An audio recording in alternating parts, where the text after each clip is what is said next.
कैसी चल रही है आपकी पढ़ाई। आज हम लोग पढ़ने वाले हैं जेई एडवांस टारगेट आईआईटी जीत सीरीज का एक और चैप्टर जो है परवलय कोनिक सेक्शन शांखव परिच्छेद का एक चैप्टर है। भैया इस चैप्टर को थोड़ा सा कठिन माना जाता है जेई मेंस में ही इसके सवाल वैसे तो देखो सिंपल आते हैं। इसका एक हवा बना हुआ है और वह हवा बनने का कारण यह है इसका लेंथ। ये चैप्टर इतना बड़ा है, इतनी नई नई तरह की चीज़ें इसमें आती है कि हम लोग इसको देख के डर जाते हैं, घबरा जाते हैं और इससे भाग जाते हैं। तो ऐसा नहीं करना है ना। कुछ सवाल, प्रॉब्लम प्रैक्टिस, यहाँ पे वो स्लाइड नहीं डाली है, कोई बात नहीं, डायरेक्ट पहले सवाल पे आ जाएंगे, कोई बात नहीं। 2024 से हम लोग शुरू करेंगे तो सवाल शुरू करने से पहले थोड़ी सी और बातें कर लेते हैं। देखो किस तरह से हम लोगों को इस सीरीज़ के लेक्चर देखने होते हैं। हर सीरीज़ में, हर लेक्चर में मैं बताता हूँ, आज फिर बता रहा हूँ, इसको प्लेन वीडियो की तरह नहीं देखना है कि सर ने सॉल्व कर दिए, हमने सुन लिया गाने की तरह कि हाँ भैया बहुत बढ़िया काम किया, सर को आता है सवाल करना और हम आगे बढ़ गए। उससे हमारा कोई फ़ायदा नहीं होने वाला। तो भी करना क्या है, करना ये है कि जैसे ही क्वेश्चन आए वीडियो पॉज करना है, खुद से सॉल्व करना है। लेकिन उससे भी ज़रूरी एक और चीज़ है कि इस चैप्टर को, इन वीडियोस को देखने से पहले एक बार थ्योरी ज़रूर पढ़ लेना है, क्योंकि यहाँ पे थ्योरी सीखने का काम हम लोगों को नहीं करना है। हम लोगों को थ्योरी आनी चाहिए, कॉन्सेप्ट हम यहाँ पर रिफ्रेश करेंगे, दैट्स इट। इसके अलावा और कोई काम यहाँ पे नहीं होने वाला है। प्लस लास्ट चीज़, अगर ये सवाल तुम खुद से कर रहे हो तो जितने ड्यूरेशन का सेशन है उससे 2 से 2.5 गुना समय लगना चाहिए। वीडियो पॉज करोगे, खुद से सॉल्व करोगे, जो सवाल हो गया है उसका वीडियो सॉल्यूशन देखोगे, फटाफट फटाफट उसको आगे बढ़ा सकते हो। जो सवाल नहीं हुआ है उसका वीडियो सॉल्यूशन तुम्हें ध्यान से देखना पड़ेगा। कहीं अटक गए थे तो उस पॉइंट पर रुक जाओ, वहाँ से खुद से करना स्टार्ट करो, ठीक है। चलिए तो कहानी को आगे बढ़ाते हैं इसी के साथ और स्टार्ट करते हैं आज का हमारा ये चैप्टर जिसका नाम है परवलय।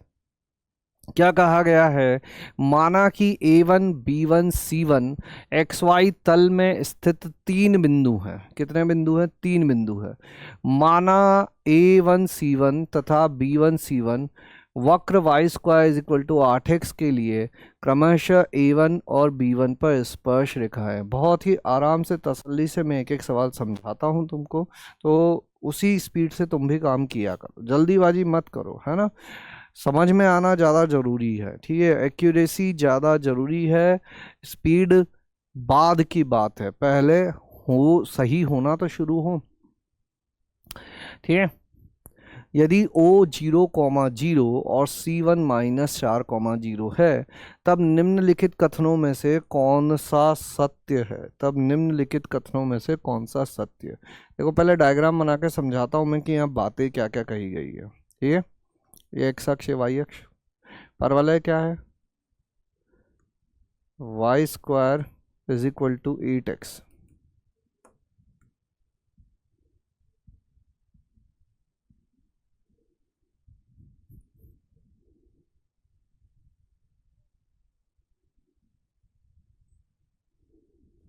Y square is equal to 8x।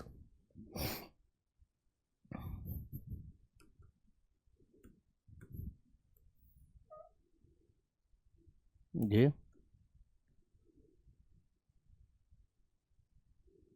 ये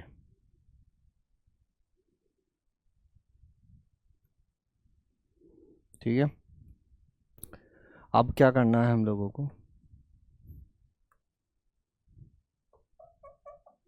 इनके नामकरण कर देते हैं, ठीक है। A1 और B1 पर स्पर्श रेखा है, मान लेते हैं ये बिंदु A1 है, ये बिंदु B1 है और ये बिंदु C1 है। C1 क्या हो जाएगा, -4,0। इससे 2 स्पर्श रेखाएं खींच दी हमने, 0,0 हमारा मूल बिंदु है, बस Y square is equal to 8x सही है। अब क्या करें, निम्नलिखित कथनों में से कौन सा और कौन से, या तो एक या एक से अधिक कथन सत्य हो सकते हैं। रेखाखंड OA1 की लंबाई 4√3 है। देखो बड़ा ही आसान सवाल है, एक बाह्य बिंदु से 2 स्पर्श रेखाएं खींची गई, कैसे करते हैं अपन। माना स्पर्श रेखा की समीकरण y is equal to M X plus A by M है, यही होती है ना ढाल रूप में। ये क्या है, Y square is equal to 8x, तो ए का मान कितना हो गया, 2 हो गया। ए का मान कितना हो गया, 2 हो गया। ये क्या हो जाएगी, Y is equal to M X plus 2/m। और किस बिंदु से खींची गई है, -4, 0 से खींची गई है, मतलब -4, 0 से ये पास होंगी। पास करवा दो।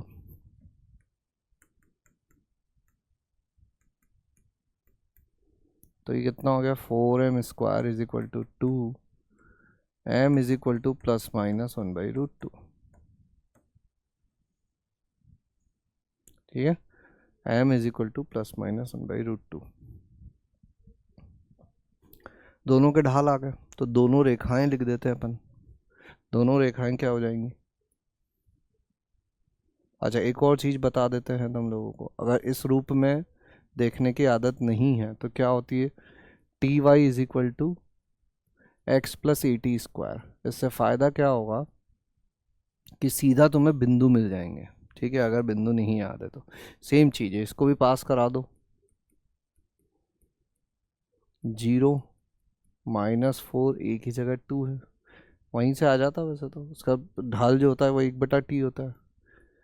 t² is equal to 2, t is equal to ±√2, ऐसे ही बता दिया है ना। बिंदु क्या होते हैं, AT² comma 2AT, AT² comma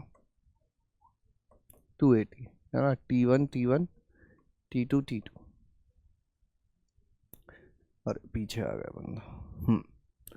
तो A1 बिंदु क्या हो जाएगा, A2T² कॉमा 4T।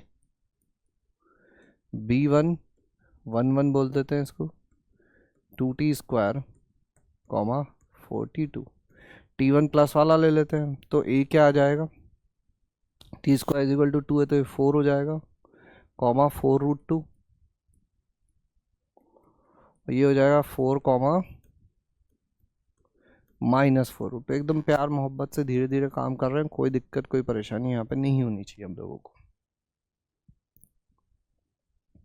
ये आ गया 4 कॉमा 4√2, ये आ जाएगा 4 कॉमा -4√2। ओ ए, ये दूरी कितनी हो जाएगी, 16 और 32 √48, यानी कि 4 16 3 48 √3। तो पहला तो सही है, पहला तो सही है ना। दूसरा बताओ। अब A1 और B1 दोनों तुम्हारे सामने हैं। अगर A1 और B1 दोनों तुम्हारे सामने हैं तो क्या AB डिस्टेंस नहीं बता सकते क्या तुम। बताओ A1 B1 डिस्टेंस कितनी होगी, A1 B1 डिस्टेंस कितनी होगी। 8√2, 4√2 ऊपर है, 4√2 नीचे है, 8√2। तो ये वाला गलत हो गया। त्रिभुज A1 B1 C1 का लंब केंद्र 0,0 है। अब इस चीज को देखते हैं अलग से। ये अपना त्रिभुज है,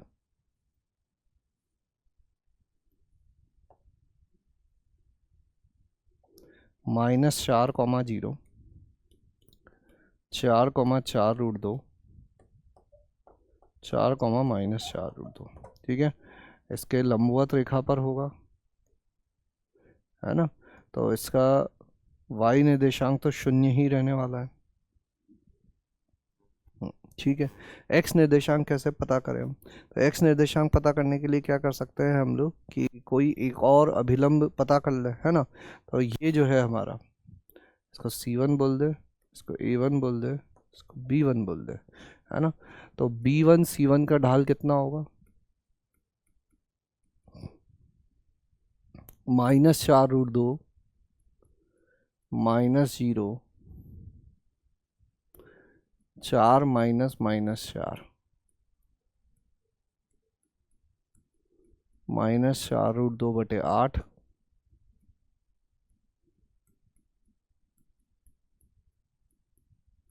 -1/√2। तो इसके जो लंबवत अभिलंब होगा उसका ढाल कितना हो जाएगा, इसको h बोल दे तो √2। ठीक है, इक्वेशन ऑफ A1H की समीकरण क्या हो जाएगी, यहाँ से गुजर रहा है 4y-4√2 इज इक्वल टू √2 गुणा x-4।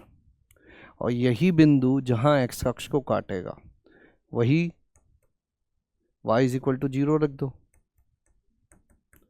√2 x-4, √2 से √2 कट गया, x इज इक्वल टू 0 आ गया। मतलब 0,0 ही इसका लंब केंद्र है, मतलब 0,0 ही इसका लंब केंद्र है। ठीक है, तो ये कौन सा वाला हो गया अपना, तो ये गलत हो गया। बस छोटी सी बात हो गया ना। तो इतना कठिन भी नहीं था जितना हम लोग मान लेते हैं, हल्का फुल्का सा कैलकुलेशन तो रहेगा ही बेटा, है ना। अब कोनिक सेक्शन है तो थोड़ी तो इज्जत करनी पड़ेगी, बिना इज्जत के काम थोड़ी ना हो पाएगा, लेकिन उतनी भी नहीं जितना हम लोग सोच लेते हैं। ये चलिए आगे बढ़ाते हैं कहानी को। एक और बड़ा सा सवाल है, करो वीडियो पॉज, करो खुद से सॉल्व। 0, से परवलय x² is equal to -4ay, जहाँ a ग्रेटर देन 0 है के लिए 1/√6 ढाल का एक अभिलंब खींचा गया है। माना कि एल परवलय की नियता के समांतर, पढ़ो पहले अच्छे से पढ़ो, इस पर बहुत सारी बातें लिखी हुई है, फिर मैं डायग्राम बनवाऊंगा तुमसे। माना कि एल परवलय की नियता के समांतर 0, से होकर जाने वाली रेखा है। मान लीजिए कि एल परवलय को दो बिंदु ए और बी पर प्रतिच्छेद करती है।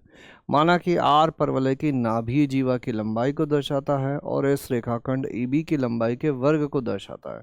यदि आर अनुपात एस 1/16 है तब 24a का मान कितना होगा। देखो समझना, सवाल समझ में आना ही अपने आप में एक अच्छी चीज है।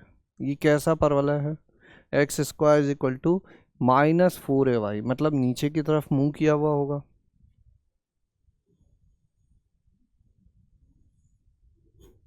ठीक है,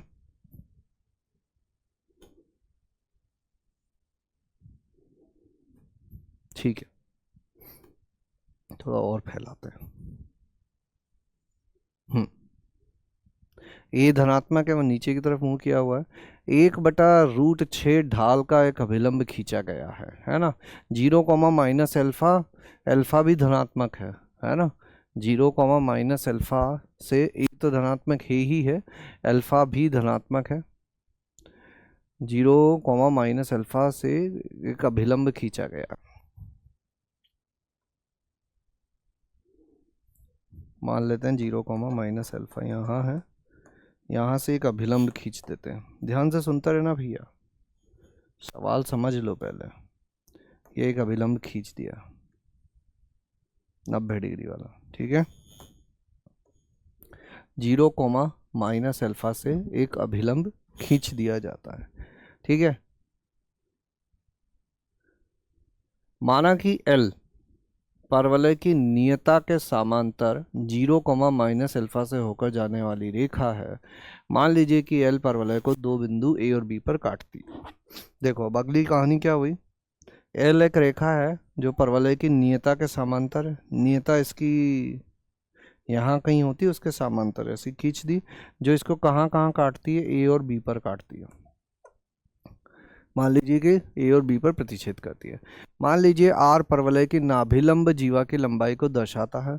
मान लीजिए यहाँ पे कहीं अपनी नाभि इसकी रहने वाली है 0, -a, और वहाँ से जो भी नाभिलंब जीवा आएगी उसको हम लोग 4a जो है वो आर है, नाभिलंब जीवा मतलब 4 है ना। तथा एस रेखाखंड ए बी की लंबाई को दर्शाता है।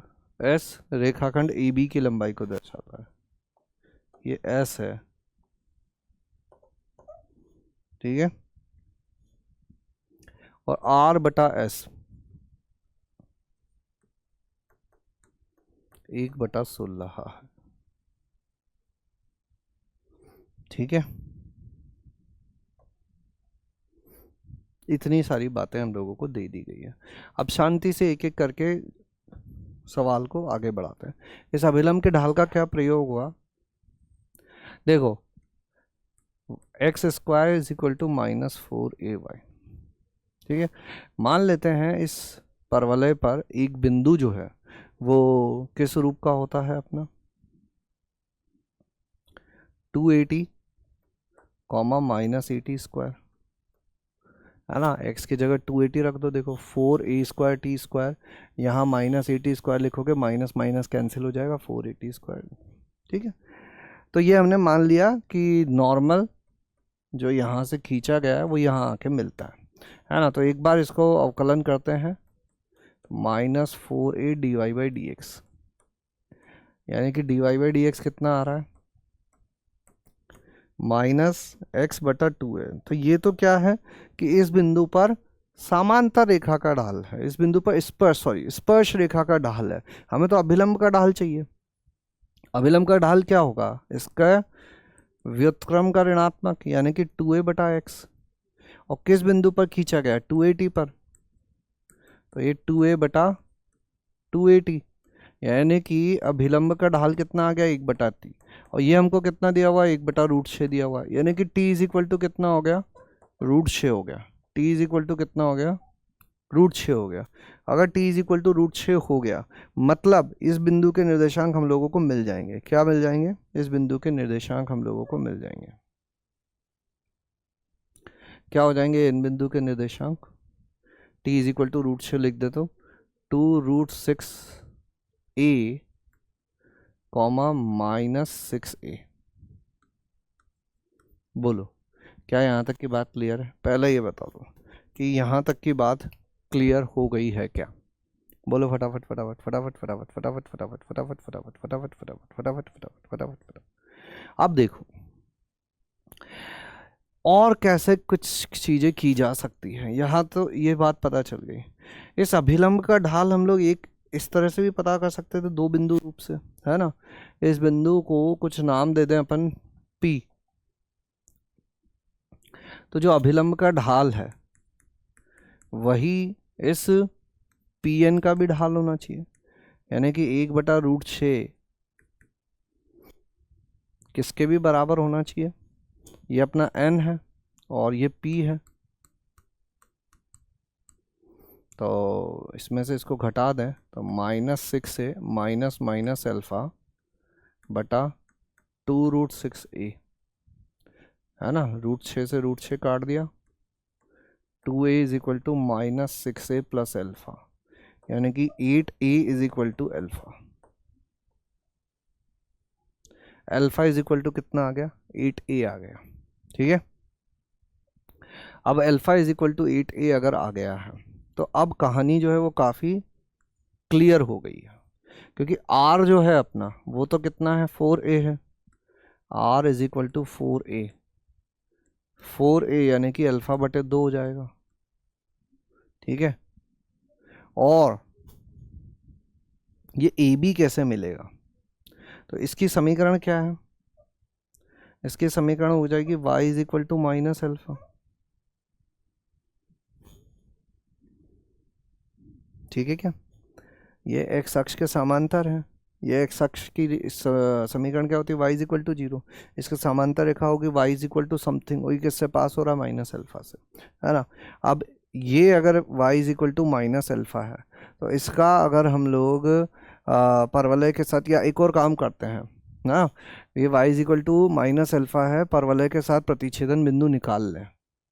y = -अल्फ़ा एवं x² = -4ay, इनका प्रतिच्छेदन बिंदु निकाल लें। तो x² -4a और यहाँ पे लिख दो -अल्फ़ा, तो X square is equal to क्या हो गया, 8a अल्फ़ा हो गया। अब पूरा पूरा अल्फ़ा में ला रहे हैं अपन, है ना, तो या तो पूरा अल्फ़ा में ले आओ या पूरा ए में ले आओ। तो ऐसा करते हैं, X square is equal to 8a और अल्फ़ा की जगह भी मैं लिख देता हूँ 8a। तो X square is equal to हो गया 64a स्क्वायर, तो एक्स इज इक्वल टू हो जाएगा प्लस माइनस 8a। मतलब ये जो बिंदु होगा इधर वाला, ये होगा 8a कॉमा माइनस अल्फ़ा, और ये होगा -8a कॉमा माइनस अल्फ़ा। तो ये दूरी कितनी हो जाएगी, 16a हो जाएगी क्या। ए बी दूरी कितनी हो गई, ए बी दूरी हो गई 16a। कितनी हो गई, ए बी दूरी हो गई 16a। क्या यहाँ तक की बात क्लियर है क्या, एक बार बता दो। ए बी दूरी 16a हो गई क्या,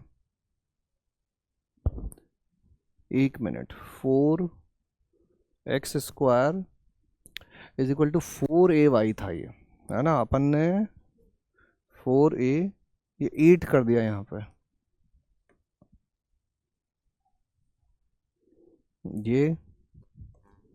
ये बिंदु भी बदलेगा।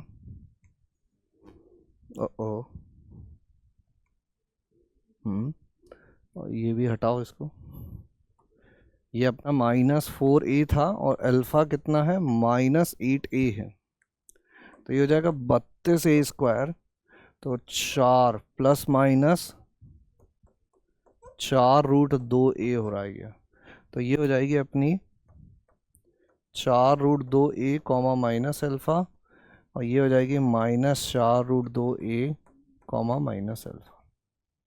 ठीक है, तो A B is equal to कितना हो जाएगा, 8√2a, जो कि क्या है, s है। ठीक है, जो कि क्या है, s है। क्या यहाँ तक की बात क्लियर है, बोलो फटाफट, क्या यहाँ तक की बात क्लियर है क्या। बहुत बढ़िया। ये s जो है ना वो ए बी का स्क्वायर है, ये s जो है वो ए बी का स्क्वायर है, ये s नहीं है, s is equal to A B का स्क्वायर। तो s कितना आ जाएगा अपना, ए बी स्क्वायर, यानी कि 64 दूना 128 a स्क्वायर। अब एक और चीज, r तो मिल ही गया तुमको, r बटा s, यानी कि 4a divided by 128 a square. ये कितना दिया हुआ है हम लोगों को, 1/16। काट देते हैं,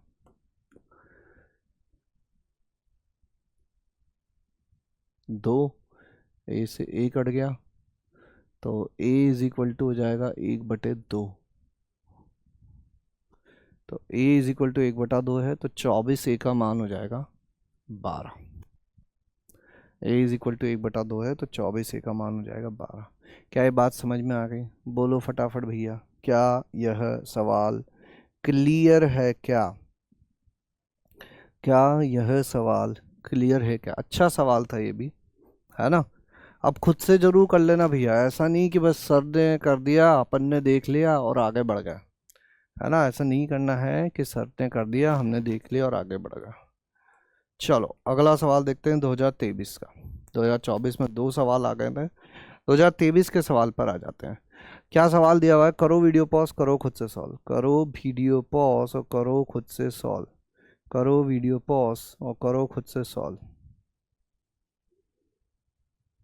करो वीडियो पॉज और करो खुद से सॉल्व।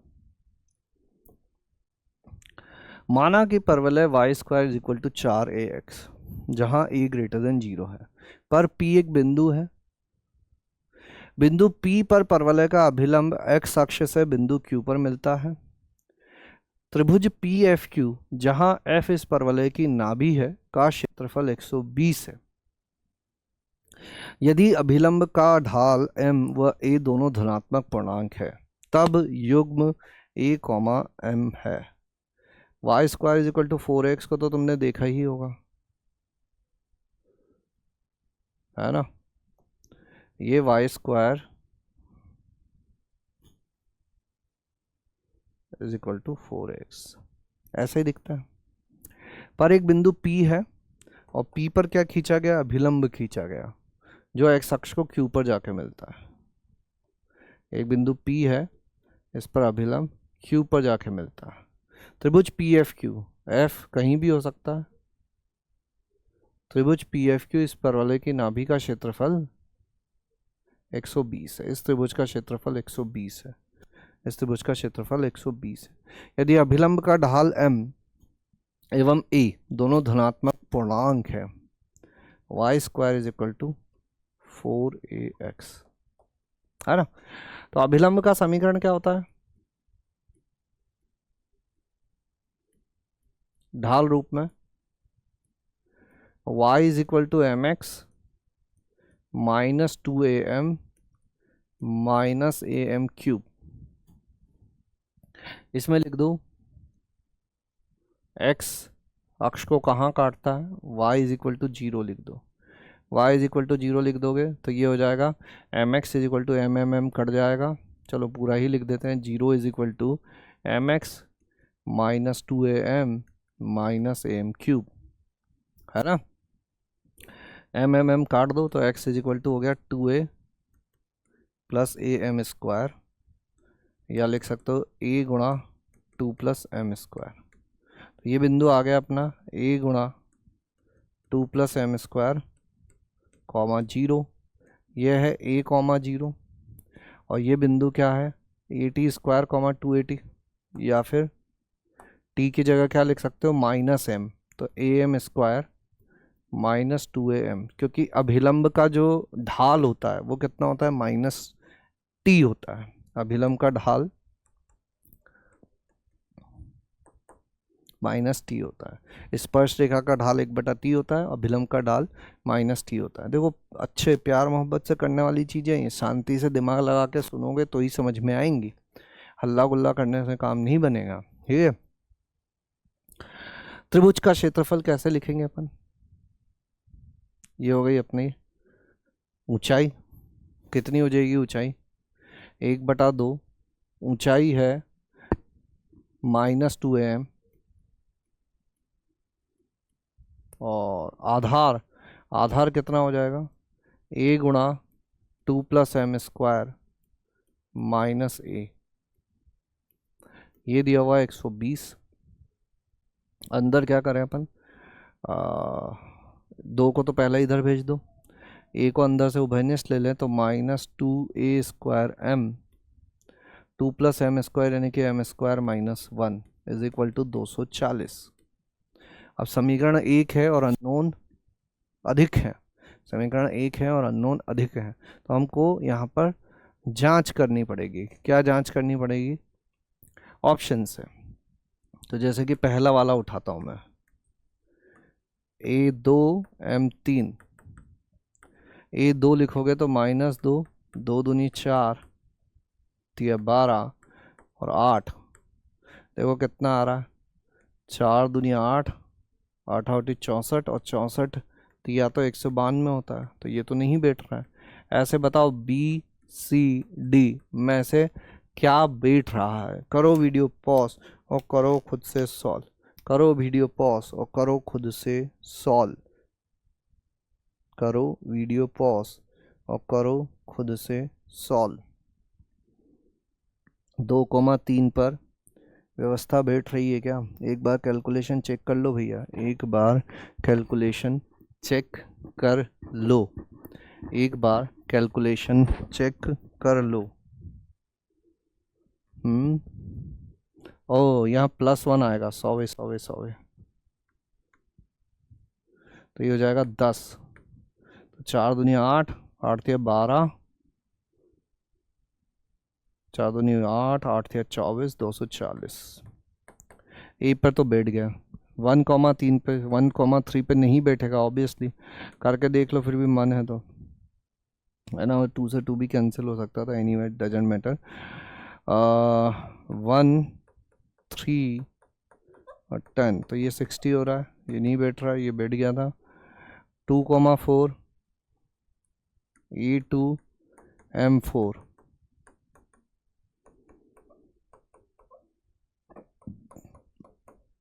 ये भी नहीं आएगा 240, तो 240 से नहीं आने वाला, जो भी आएगा 240 नहीं आएगा, और लास्ट वाला 3,4 भी नहीं ही आएगा। तो आंसर केवल और केवल अपना 2,3 हो जाएगा। ऐसे ही करना पड़ेगा, ऑप्शन से ही चेक करना पड़ेगा, और कोई उपाय यहाँ पर नहीं है, ऑप्शन से ही चेक करना पड़ेगा, और कोनो उपाय यहाँ नहीं है। ठीक है, बड़े आगे फिर करें कुछ और सवाल। क्या यहाँ तक की बातें समझ में आ रही हैं? पैराबोला, भैया इसके आगे और भी कठिन चीज़ें आएंगी, एलिप्स आएगा, हाइपरबोला आएगा, ये तो ऐसे ही है। जिन लोगों के बाकी चैप्टर पूरे अच्छे तरह से हो रखे हों वही यहाँ पर दिमाग लगाएं, नहीं तो क्या होगा, सब गड़बड़ हो जाएगा। एकदम सत्य बात बता रहा हूँ, ये चैप्टर पे तभी आना जब बाकी अपने सिंपल सिंपल चैप्टर सारे हमने कर लिए हों। अंतिम वाली चीज़ें हैं ये, है ना। परवलय,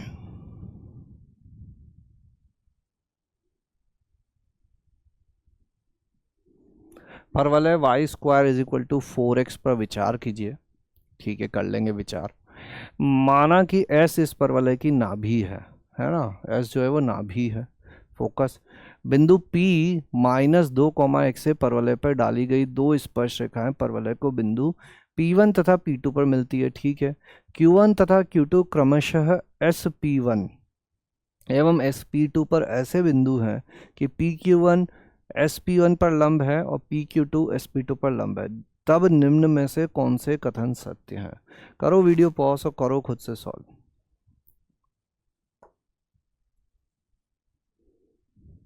देखो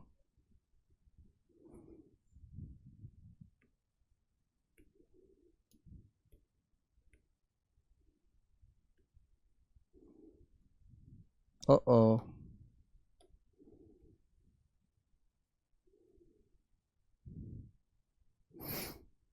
परवलय Y square is equal to 4x, Y square is equal to 4x, है ना। ऐसे इस परवलय की नाभि है, बिंदु P -2, से परवलय पर दो स्पर्श रेखाएं खींची जाती है ना। पहले मैं स्पर्श रेखाएं खींचता हूँ, -2, 1।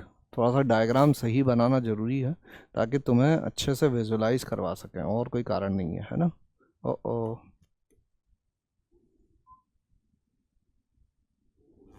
ठीक है, ये अपना बिंदु P है, ये अपना बिंदु P है।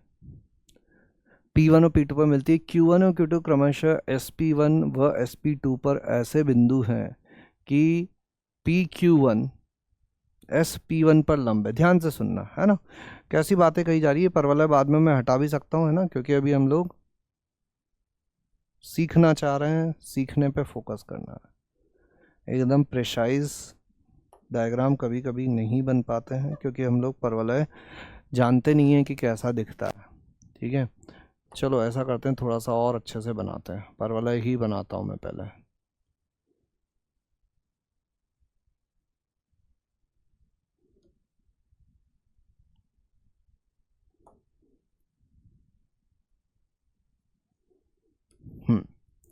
ये एक स्पर्श रेखा इधर खींच दी, एक स्पर्श रेखा इधर खींच दी, P P1 P2, ये बात है पहली लाइन से, है ना। Q1 और Q2 क्रमशः SP1 और SP2, मान लो अपना नाभि जो है वो यहाँ कहीं है, कहाँ मान लेते हैं ताकि ऐसे लंब डाल सकें उस पर।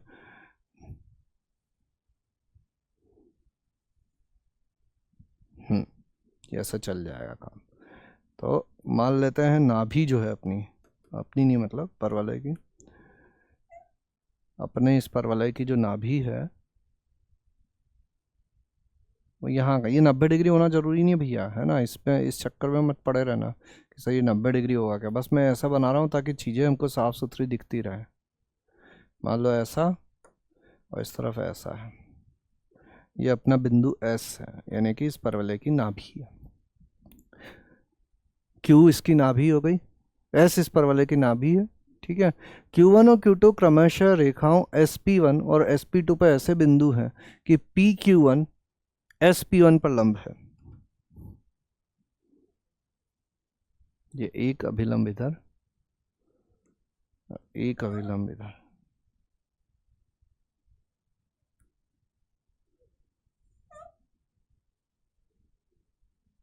ऐसा कुछ मान लो कि ये 90 डिग्री पे यहाँ जा रहा है, ये 90 डिग्री पे यहाँ जा रहा है, इधर भी अभिलंब इधर भी अभिलंब, है ना। थोड़ा ध्यान से सुनना भैया। ये है अपना Q1 और ये है Q2, 90-90, ठीक है। तब निम्न में से कौन सा कथन सत्य है, ठीक है। ये नाभि क्या होगी, 1,0 होगी, ये बिंदु अपन को दिया हुआ है -2,1, ठीक है। तो P1 और P2 ये हम लोग निकाल सकते हैं बड़ी आसानी से। एक स्पर्श रेखा क्या होती है अपनी, TY = x + AT²। किससे पास करवा दें इसको, -2,1 से, -2,1 से पास कराओगे तो यहाँ आ जाएगा अपना T, A है 1 और T² -T² -T -2 = 0, T + 1 = 0 और T = 2 और T = -1, ठीक है। यानी कि दो बिंदु जो मिलेंगे अपन को, AT², 280 और AT² 280, एक P1 और एक P2 के करस्पॉन्डिंग। तो P1 के करस्पॉन्डिंग धनात्मक वाला मिलेगा 4,4 और P2 के करस्पॉन्डिंग मिलेगा 1,-2।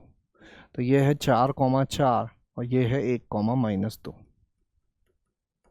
ठीक है, 4,4 और 1,-2। अब ये भी हमको पता ही। अब देखो ज़्यादा कुछ सवाल में बचा ही नहीं है ठीक है।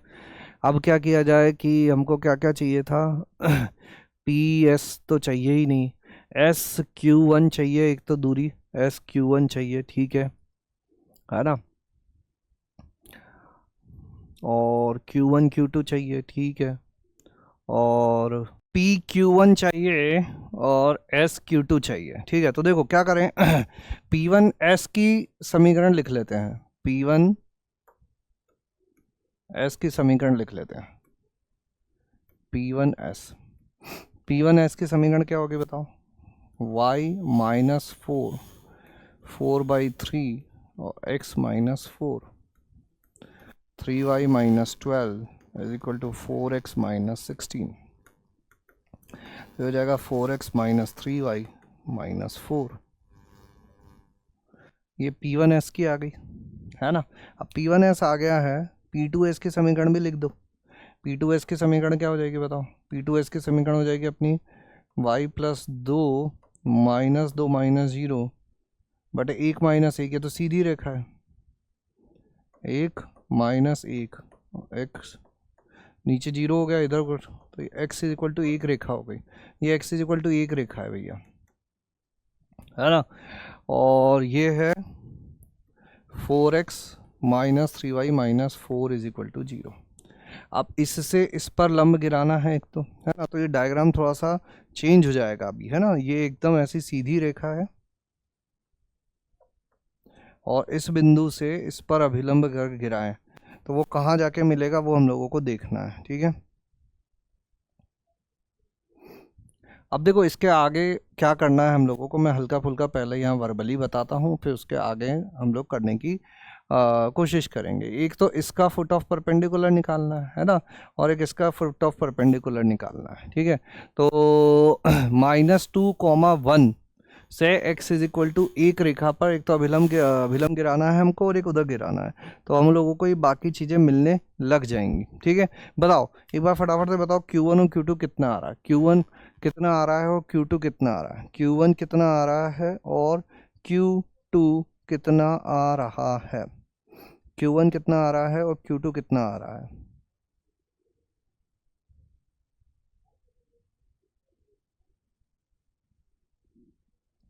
हम्म PQ1 कैसे मिलेगा? इस बिंदु की इससे लंबवत दूरी, इस बिंदु की इस रेखा से दूरी से भी निकाल सकते हो, और Q1 निकाल लोगे तो फायदा ये है कि आगे Q1 Q2 भी काम में आ जाएंगे अपने, है ना।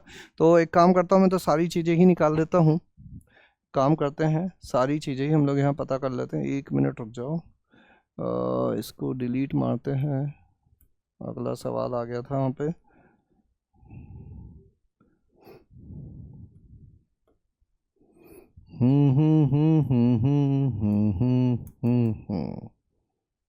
ठीक है। हम्म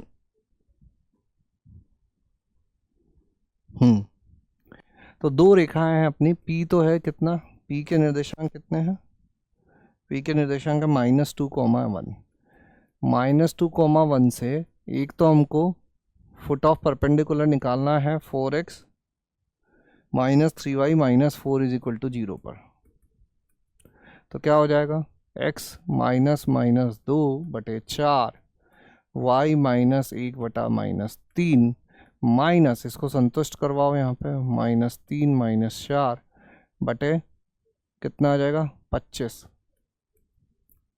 ठीक है, तो ये कितना हो जाएगा? x +2/4 y -1/-3 = ये कितना हो गया?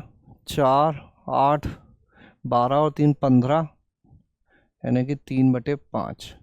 तो x +2/4 = 3/5 करें तो 5x + 10 = 12, x हो जाएगा 2/5, और y -1/-3 करें तो 3/5 हो गया। तो ये हो जाएगा 5y -5 = -9, 5y = -4,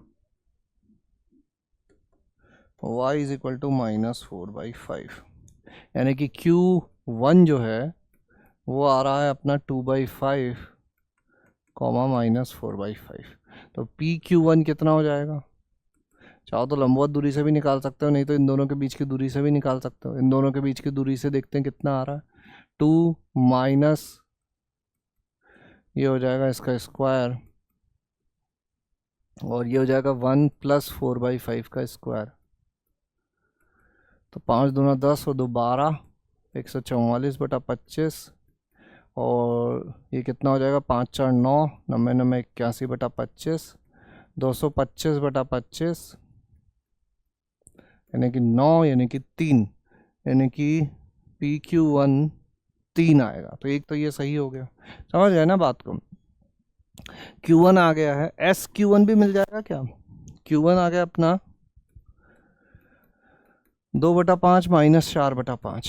तो ये दूरी कितनी हो जाएगी? 3/5 का स्क्वायर, 4/5 का स्क्वायर, है ना, यानी कि 9 16 25, 3/5 का स्क्वायर, 1 - 2/5, 3/5 स्क्वायर, और +4/5 स्क्वायर। तो 3/5 स्क्वायर हो जाएगा 9/25, 16/25, 25/25, यानी कि ये तो एक आ रहा है, ये गलत होगा, ये ऑप्शन इनकरेक्ट रहने वाला है। अब Q2, तो बिना Q2 के कहानी आगे बढ़ नहीं पाएगी, तो Q2 भी निकालना पड़ेगा। तो Q2 कैसे निकालें फिर? तो Q2 निकालने के लिए करते हैं कुछ कुछ मेहनत।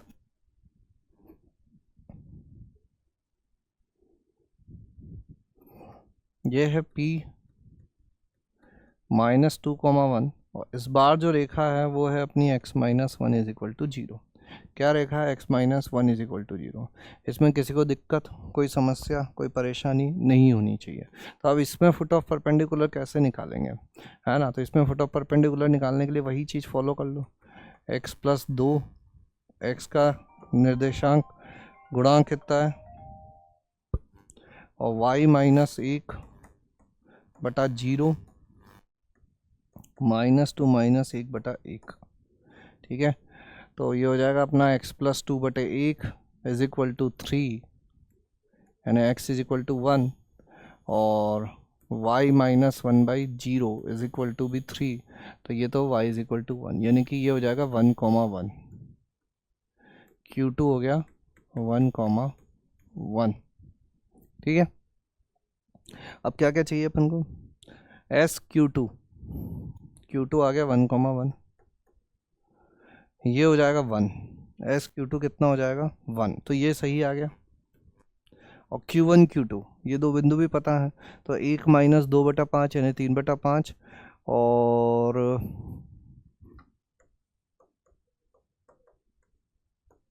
3/5 का स्क्वायर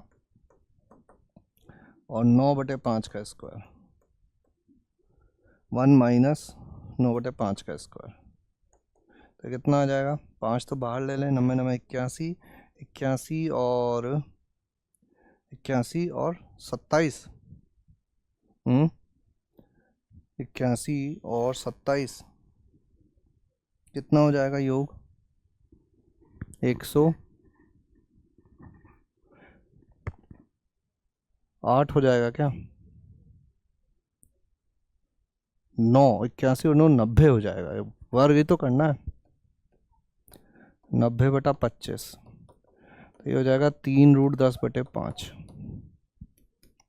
तो उत्तर हो जाएगा B, C और D। क्या हो जाएगा, B, C और D। क्लियर है क्या, बड़ा अच्छा सवाल था, आई होप आप लोगों को समझ में आया होगा, इसको हम लोग सॉल्व कर पाए होंगे, ठीक है। चलिए कहानी को आगे बढ़ाते हैं, एक सवाल और देखते हैं। 2021 तक हम लोग आ गए हैं, 24 से हमने शुरू किया, 24, 23, 22 और अब 21 पर है। मान लीजिए परवलय y² = 8x को e द्वारा निरूपित किया जाता है। मान लीजिए p-2,4 और p-2,4 है, और मान लीजिए e पर q और q' दो ऐसे भिन्न बिंदु हैं कि रेखाएं PQ एवं PQ' E पर स्पर्श रेखाएं हैं।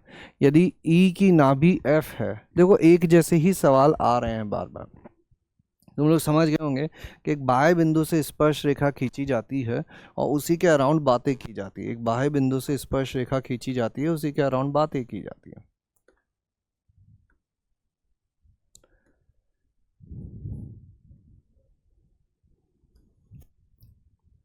y² = 8x, ठीक है।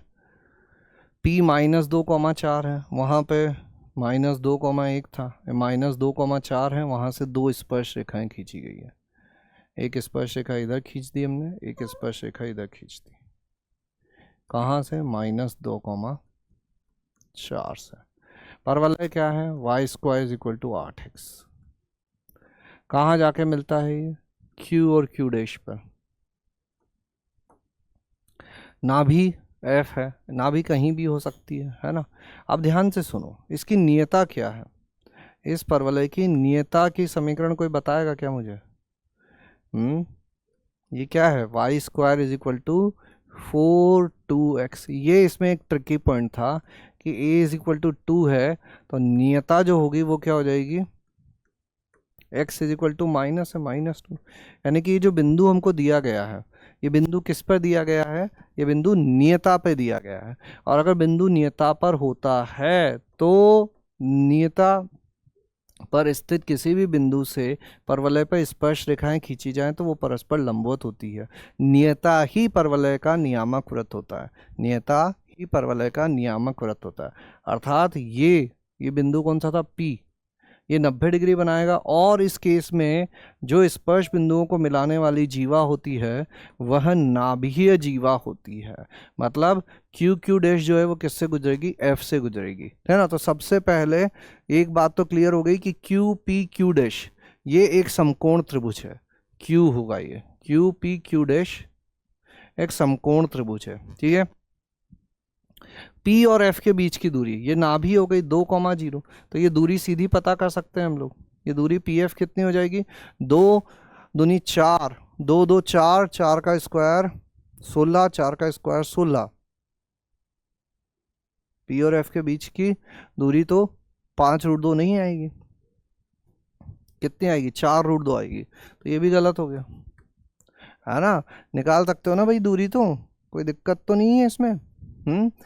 QQ' को मिलाने वाली रेखा पर F स्थित है, ये भी ठीक हो गया। अब ये एक चीज बच गई, PFQ, PFQ ये कैसे पता किया जाए? तो देखो पी एफ का ढाल कितना है, पी एफ का ढाल है 4 माइनस 0 माइनस 2 और माइनस 2 माइनस 1। बहुत बढ़िया, ठीक है। और ये जो क्यू क्यू डैश है ये इस बिंदु के सापेक्ष क्या है, स्पर्श जीवा है। तो स्पर्श जीवा की समीकरण हम लोग कैसे लिख सकते हैं, t इज इक्वल टू 0 से, तो y1 इज इक्वल टू क्या हो जाएगा, यहाँ पर 8x है तो ये हो जाएगा अपना 4a, a मतलब 1 हो गया, x प्लस x1 है ना, और किस बिंदु के सापेक्ष, -2, 4 के सापेक्ष, तो ये हो जाएगा 4y is equal to 4 times x minus 2, तो 4 से 4 कैंसिल कर दो, y is equal to x minus 2, यानी कि इसका इसका स्पर्श जीवा का इसका ढाल कितना आ रहा है 1, और इसका ढाल कितना था -1, यानी कि ये भी क्या हो गई, लंबवत होगी। तो पी एफ क्यू भी एक समकोण त्रिभुज है, पी एफ क्यू भी एक समकोण त्रिभुज है। क्या ये बात समझ में आ गई? बोलो फटाफट यस, ओके, 100% क्लियर, ठीक है। चलिए आगे बढ़ते हैं, अगला सवाल देखते हैं। क्या दिया हुआ है, क्षेत्र R X comma Y belongs to R cross R, मतलब x भी एक वास्तविक संख्या है, y भी एक वास्तविक संख्या है, x सदैव धनात्मक है और y स्क्वायर जो है वो 4 माइनस एक्स से छोटा है, ठीक है। इस पर विचार कीजिए, ठीक है, कर लेते हैं। मान लीजिए कि f उन सभी वृत्तों का कुल है, मतलब फैमिली ऑफ सर्कल है ना, जो कि R में अंतर्विष्ट है, मतलब इस क्षेत्र के अंदर जितने भी सर्कल है उन सबको मिलाकर हम लोग F बोल रहे हैं, और जिनके केंद्र x अक्ष पर है ना, केंद्र x अक्ष पर भी होना चाहिए। मान लीजिए F में विद्यमान वृत्तों में सबसे अधिक त्रिज्या वाले वृत्त को C से निरूपित किया जाता है। मान लीजिए अल्फा कॉमा एक ऐसा बिंदु है जहां वृत्त C इसको मिलता है, तो C की, ठीक है। देखो समझाते हैं तुमको क्या क्या बातें यहाँ कही गई है। पहले तुम वीडियो पॉज करना और खुद से सॉल्व करना, ठीक है, पहले वीडियो पॉज करना और खुद से सॉल्व करना। ये हो गया अपना जो परवलय है वो कैसा परवलय है, Y square is less than 4 minus X है, X is equal to 0, Y is equal to 0 संतुष्ट कर रहा है, मतलब मूल बिंदु की तरफ जाना है। और कैसा ये परवलय होगा, ऐसा ये परवलय होगा, ठीक है, ऐसा ये परवलय होगा। अब इसके अंदर क्या करना है हम लोगों को, इसके अंदर वृत्त रखना है x धनात्मक, और इसके अंदर एक वृत्त बनाना है, और वो वृत्त बनाना है जिसका केंद्र कहाँ है, x अक्ष पर हो और जिसकी त्रिज्या मैक्सिमम हो, है ना। तो वो वृत्त कैसा भी हो सकता है, एक सैंपल के लिए मान लेते हैं अपन की, मान लीजिए वृत्त कुछ ऐसा है, जरूरी नहीं है x अक्ष को स्पर्श करेगा नहीं करेगा, कहीं भी हो सकता है, अपन तो ऐसा बना देते हैं। सबसे बड़ा से बड़ा ऐसा ही संभव है, बड़ा से बड़ा ऐसा ही संभव है ना। अब हम लोगों को क्या करना है, जो सबसे बड़ा, मान लीजिए कि अल्फा कॉमा बीटा तब सी की त्रिज्या का मान है, मतलब यहाँ पर जो सबसे बड़ा वृत्त संभव है उसकी त्रिज्या क्या होगी, ये हमसे पूछा जा रहा है। देखो परवलय क्या है, Y square is equal to 4 minus X, क्या है परवलय, Y square is equal to 4 minus X, और इसका केंद्र कहाँ पर है, एक्स अक्ष पर है। तो इसका केंद्र अगर थोड़ी देर के लिए, इसका केंद्र अगर थोड़ी देर के लिए, अल्फा बीटा तो यहाँ पे यूज़ किए ही हुए हैं, अगर मैं लैम्डा कॉमा 0 मान लूँ, है ना, इसका केंद्र थोड़ी देर के लिए मैं लैम्डा कॉमा 0 मान लूँ, और सबसे बड़ा रखना है हम लोगों को, सबसे बड़ा रखना है, तो एक काम करते हैं, इसको ऐसा इस पर भी स्पर्श करवा देते हैं, तो इसकी त्रिज्या भी क्या हो जाएगी, लैम्डा हो जाएगी। तो इस वृत्त का समीकरण क्या हो जाएगा, x माइनस लैम्डा का स्क्वायर प्लस वाई माइनस 0 का square is equal to lambda square, तो ये क्या हो जाएगा, X square plus Y square minus 2 lambda X is equal to 0। अब ये वृत्त और ये परवलय एक दूसरे को स्पर्श करते हैं, ये वृत्त और ये परवलय एक दूसरे को क्या करते हैं, स्पर्श करते हैं, ये वृत्त और ये परवलय एक दूसरे को स्पर्श करते हैं। तो क्या करें, इनको आपस में हल कर दो, X square plus Y square की जगह लिख दो 4 minus X 2 lambda X is equal to 0। तो ये कितना हो जाएगा, X square minus X common ले लो तो 1 plus 2 lambda plus 4 is equal to 0, तो डी इज इक्वल टू 0 कर दें क्योंकि स्पर्श कर रहे हैं, है ना। तो बी स्क्वायर माइनस 4 इसी शून्य हो जाएगा, यानी कि 1 + 2 लैम्डा होल स्क्वायर माइनस 4, ए की जगह 1 और सी की जगह 4 लिख दें तो ये कितना हो जाएगा, 0 हो जाएगा, है ना। यहाँ से क्या आ गया, 1 + 2 lambda whole square is equal to 16, यानी 1 + 2 लैम्डा जो हो जाएगा वो हो जाएगा ±4, 2 लैम्डा या तो माइनस प्लस ले लें तो 3 हो जाएगा, या फिर 2 लैम्डा माइनस वाला ले लें तो -5 हो जाएगा। तो लैम्डा या तो -5/2 होगा या लैम्डा 3/2 होगा। अब ये तो होने से रहा, क्यों, क्योंकि लैम्डा तो धनात्मक x की दिशा में होना चाहिए, यानी कि ये वाला एक्सेप्ट हो जाएगा। तो वृत्त की समीकरण क्या आ गई अपनी, x² + y² -3x = 0। ये एक ऐसा वृत्त है जिसका केंद्र x अक्ष पर है, जो इस परवलय को स्पर्श करता है और सबसे बड़ी त्रिज्या वाला वृत्त है ना। तो त्रिज्या का मान तो आ ही गया, जो त्रिज्या चाहिए थी वो तो मिल गई हमको 3/2। ठीक है, पहला पार्ट इस कॉम्प्रिहेंशन का यहाँ पे समाप्त होता है। दूसरा पार्ट अल्फा का मान है ना। अल्फा बीटा क्या है, अल्फा बीटा एक ऐसा बिंदु है जहां ये वृत्त क्या आ गया था अपना, x² + y² -4x = 0, और परवलय क्या है, y² = 4 - x, यानी कि दोनों जहां स्पर्श कर रहे हैं एक दूसरे को वो बिंदु अल्फा कोमा बीटा, यानी कि आपस में हल कर लो इनको। 4 - x -4x = 0, तो ये हो गया x² -5x + 4 = 0, है ना। ठीक है क्या, अच्छा ये 3x था, ये 3x था तो ये 3x होगा, और यहाँ पर आ जाएगा अपना x² -4x + 4 = 0, यानी कि x - 2 का वर्ग x = 2, x = 2 है अगर, यानी कि अल्फा ये जिन बिंदुओं पर स्पर्श कर रहे हैं वो है 2, समथिंग इधर होगा और 2, समथिंग क्या होगा, वैसे तो यहाँ रख सकते हो, अच्छे तो पीछे आ गए अपन, x = 2 रख दो यहाँ पर, तो y = ±√2 हो जाएगा। तो अगर और भी डिटेल में पूछा जाता हमसे तो ये हो जाएगा 2, ये हो जाएगा 2, -√2, तो अल्फा का मान हो जाएगा 2। बोलो क्या ये बात क्लियर है, सवाल समझ में आ गया क्या, फटाफट बताओ। यस ओके 100% क्लियर है क्या, यस ओके 100% क्लियर। ठीक है, चलिए फिर आगे बढ़ाते हैं कहानी को, एक और सवाल करते हैं। ठीक है, 2021 तक हम लोग आ गए थे, 2021 के पहले अब सीधा 2017 का सवाल है। इसके बीच में केवल परवलय पर आधारित सवाल नहीं थे, उनमें हो सकता है दीर्घवृत्त हो और अति परवलय हो, इसीलिए उनको आगे आने वाले चैप्टर्स में हम लोग देखेंगे, उसको आगे आने वाले चैप्टर में हम लोग देखेंगे। यहाँ पर क्या बात कही गई है इसको पढ़ते हैं हम लोग ध्यान से। यदि परवलय y² = 16x की एक जीवा, यदि y² = 16x की एक जीवा जो स्पर्श रेखा नहीं है, ठीक है, जीवा स्पर्श रेखा नहीं है, का समीकरण ये है ना। ये परवलय कैसा होता है, इसके समीकरण है 2x + y = p, और ये है अपना y² = 16x का मध्य बिंदु h, k है ना। तो देखो इनमें से संबंध बताना, मध्य बिंदु रूप में कैसे लिखते हैं अपन, t = s1 लिखते हैं, तो t क्या हो जाएगा, y1 -16 है तो 8 रह जाएगा, इज इक्वल टू क्या हो जाएगा, y1² -16x1। ठीक है क्या ये बात, बोलो क्या यहाँ तक की बात क्लियर है।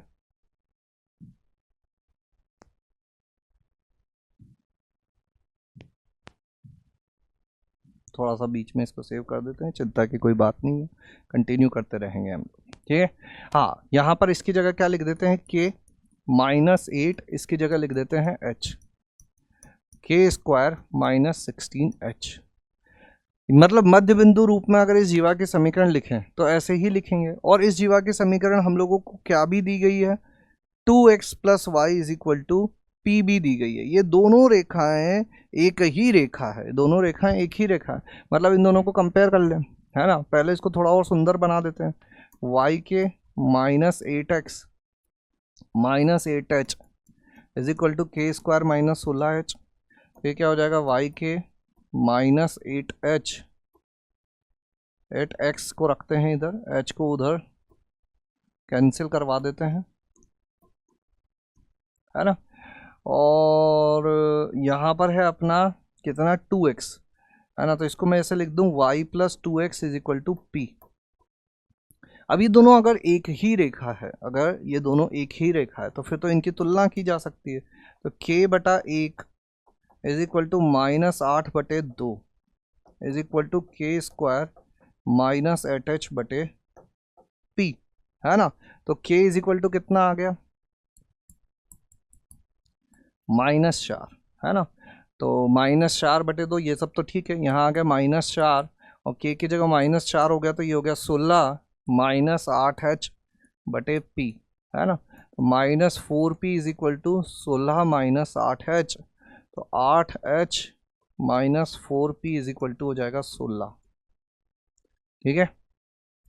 तो k का मान तो -4 है, मतलब c या d में से कोई एक रहने वाला है, ये बात पक्की हो गई। k का मान अगर -4 है तो c या d में से कोई एक रहने वाला है। बाकी अब रख के देख लो, पहले में -2 और 2, क्या -2 और 2 इसको संतुष्ट कर रहे हैं। h की जगह अगर 2 लिख दें और p की जगह -2 लिख दें तो ये क्या हो जाएगा, 16 और 8 24 हो जाएगा। ये तो संतुष्ट नहीं कर रहा है, मतलब c तो नहीं हो सकता।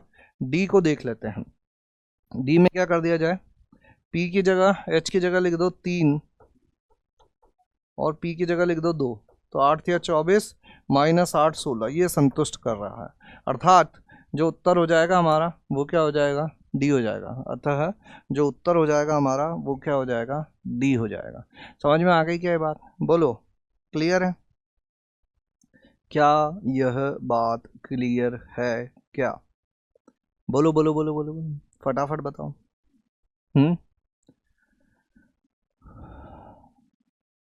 ठीक है, चलिए आगे बढ़ते हैं, एक सवाल और देखते हैं। 2017 का ही ये सवाल है। माना कि परवलय Y square is equal to 4x पर एक बिंदु ऐसा है जो इस वृत्त के केंद्र बिंदु से न्यूनतम दूरी पर है, ठीक है। अब देखो इस वृत्त को ध्यान से देखो, तो ये क्या लिखा हुआ है अपना, इसका केंद्र क्या है 2,8, है ना। और इसकी त्रिज्या कितनी हो जाएगी, √2 का वर्ग 4 प्लस 8 का वर्ग 64 माइनस 64, यानी कि त्रिज्या है इसकी 2, है ना।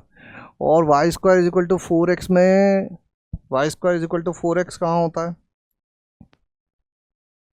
Y square is equal to 4x ऐसा परवलय होता है अपना। थोड़ा इधर बनाते हैं डायग्राम, बड़ा डायग्राम दिखेगा। Y square is equal to 4x,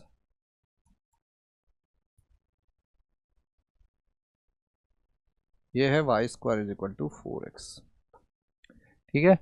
और ये जो वृत्त, ये जो बिंदु है अपना केंद्र बिंदु, ये इसमें देखोगे अगर परवलय के समीकरण को ऐसे लिख लिया जाए और यहाँ 2,8 लिखे तो 8 आउटी 64 माइनस 16, यानी कि वृत्त के बाहर है और इसकी त्रिज्या भी 2 ही है, मतलब ये ऐसा यहाँ पे छोटा सा एक वृत्त होगा जो इस परवलय के बाहर है, ठीक है।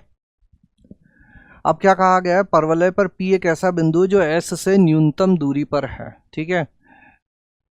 माना कि परवलय P पर एक ऐसा बिंदु है जो वृत्त के केंद्र से S, ये वृत्त का केंद्र S है, ये इसको C जिसको बोला ये एक्चुअली S है, इस पर एक ऐसा बिंदु है जो इससे न्यूनतम दूरी पर है, यानी कि P यहाँ पर है, ठीक है।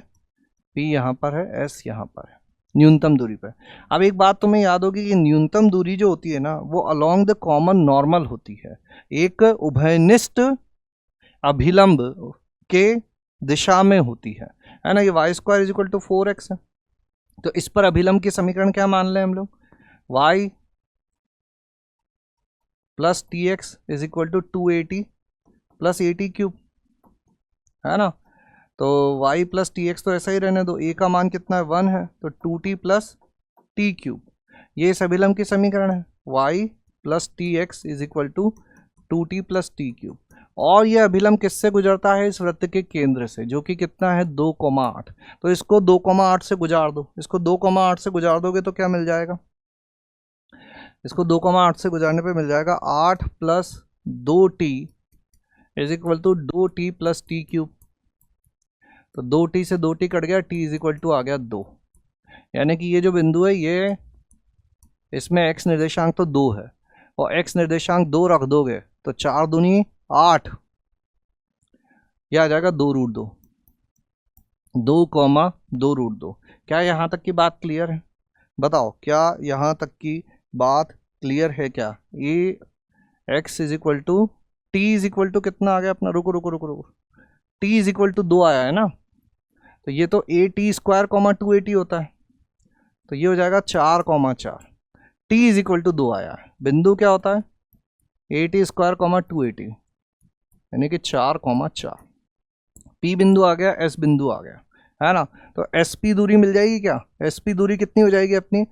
2 का वर्ग 4 और 4 का वर्ग 16, यानी कि √20। तो ये ठीक है ना। SP दूरी मिल गई। अब SP दूरी मिल गई है, और अगर इस को Q बोल दें, Q एक ऐसा बिंदु है जो रेखाखंड SP को आंतरिक विभाजित करता है और वृत्त पर है। ये SQ क्या होगा? SQ हो जाएगी त्रिज्या, और त्रिज्या कितनी है? 2 है ना। तो SQ तो 2 हो गया, और QP कितना हो जाएगा? QP हो जाएगा SP माइनस SQ। SP कितना था? 2√5, और SQ कितना है? 2। तो ये अनुपात कितना हो जाएगा? SQ यानी कि 2/2√5 माइनस 2, 2 से 2 काट दो, 1/√5 माइनस 1, और यहाँ पर परिमेयकरण कर दें अगर, तो ऊपर आ जाएगा √5 प्लस 1, है ना। SQ है त्रिज्या, त्रिज्या है 2, और SP था 2√5, 2√5 में से 2 को घटा दिया, तो नीचे कितना आ जाएगा? 5 माइनस 1, 4 आ जाएगा। ठीक है क्या ये बात? देख लो एक बार, कितना आ जाएगा? 4 आ जाएगा। लेकिन यहाँ पर तो क्या दिया हुआ है? 2 दिया हुआ है, तो ये वाला नहीं होगा। ठीक है। परवलय के बिंदु P पर अभिलंब का x अंतःखंड। अब समीकरण कहाँ गई अपनी? ये कितना था? t इज इक्वल टू 2 था, t इज इक्वल टू 2 यहाँ रख दें, तो ये हो जाएगा y plus 2x is equal to 4 और 8, तो y plus 2x is equal to हो जाएगा 12। ठीक है क्या? 2 दूनी 4 दूनी 8 और 4 12, t इज इक्वल टू 2। अभिलंब की समीकरण हो गई y plus 2x is equal to 12, तो y इज इक्वल टू 0 लिख दोगे तो x इज इक्वल टू आ जाएगा 6। मतलब ये वाली बात भी सत्य हो गई, है ना। वृत्त के B बिंदु Q पर स्पर्श रेखा का ढाल 1/2 है। वृत्त के इस पर स्पर्श रेखा का ढाल, तो देखो जो अभिलंब का ढाल है वो कितना है? -2 है। ये अभिलंब का ढाल है, तो जो स्पर्श रेखा होगी वो इसके लंबवत होगी, तो -2 अगर इसका ढाल है तो ये इसके लंबवत होगी, तो व्युत्क्रम करके माइनस हटा दो तो ये भी सही हो जाएगा। तो उत्तर हो जाएगा A, C और D। क्लियर है क्या? बोलो। चलो फिर तो यहीं पे रोकते हैं आज की इस क्लास को। 2017 तक के सवाल हमने कर लिए हैं, 2017 तक के सवाल हमने कर लिए हैं। अब आप लोगों के लिए होमवर्क यही है कि रिमेनिंग PYQ करना है, जितने मैक्सिमम कर सको कोशिश करो कि थ्योरी कंप्लीट करो, कंप्लीट थ्योरी। और इनको कभी करना है इन सवालों को जब आपने थ्योरी अच्छे से कंप्लीट कर ली हो। ठीक है, चलिए आज के लिए इतना ही। मिलेंगे नेक्स्ट सेशन में नेक्स्ट सेट ऑफ क्वेश्चंस के साथ, नेक्स्ट चैप्टर के साथ। तब तक के लिए थैंक यू, धन्यवाद।